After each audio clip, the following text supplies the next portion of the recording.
Sir, ask ko lang po, okay lang ba na hindi ako magpabayad ng SSS, Pag-ibig at PhilHealth para sa nabuo po ang makukuha kong sahod? Okay lang po ba yan? Well, friends, ito yung tanong ni ma'am sa ating Q&A with Proof AMN. So, interesting question po from your end, ma'am. Ang sagot ko po is hindi po okay na wala kang SSS, Pag-ibig at PhilHealth for three reasons po. So ano pong reasons na ito, ma'am? Please watch the full video. Alright?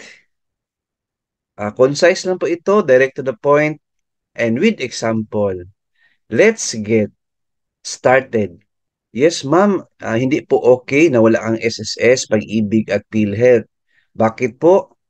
Kasi ang SSS po, ma'am, okay po yan, ma'am. If at age 60 na po tayo, hindi na tayo strong, hindi na tayo healthy, meron tayong monthly pension po at age 60.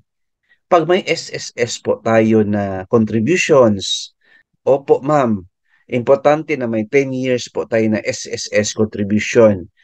Yan po ang isipin natin ma'am, long term. Hindi lang po present time na sweldo po ninyo ang concern ninyo. Also po sa pag-ibig, maraming benefits po pag member ka ng pag-ibig.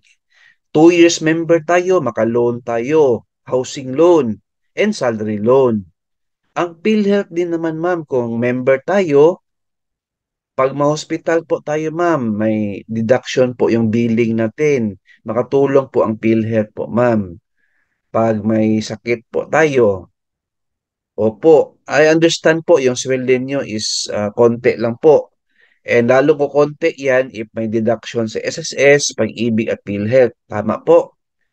Pero ma'am, hindi yan okay ma'am na walain yan. In fact, yung maraming employees po na magreklamo kung walang SSS, Pag-ibig at PhilHealth.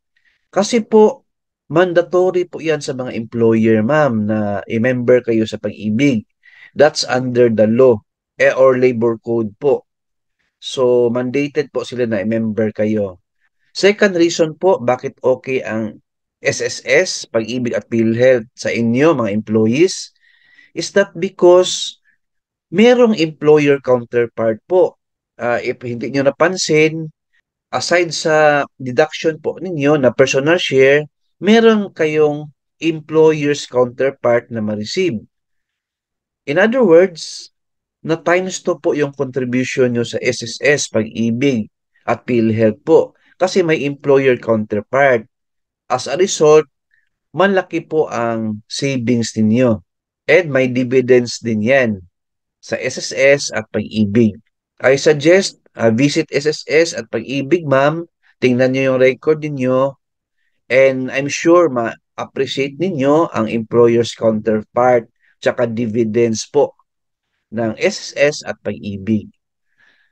And then, for future purposes po, yan ma'am, kung may SSS, Pag-ibig at PhilHealth po tayo. Huwag lang po present ang isipin ninyo, ang sweldo ninyo. There are other ways po na maglaki po yung income ninyo. Why not part-time kayo? Part-time business, part-time work. Basta po, kaya lang po ng katawan ninyo, ma'am, tsaka mind ninyo. Hindi kayo stress.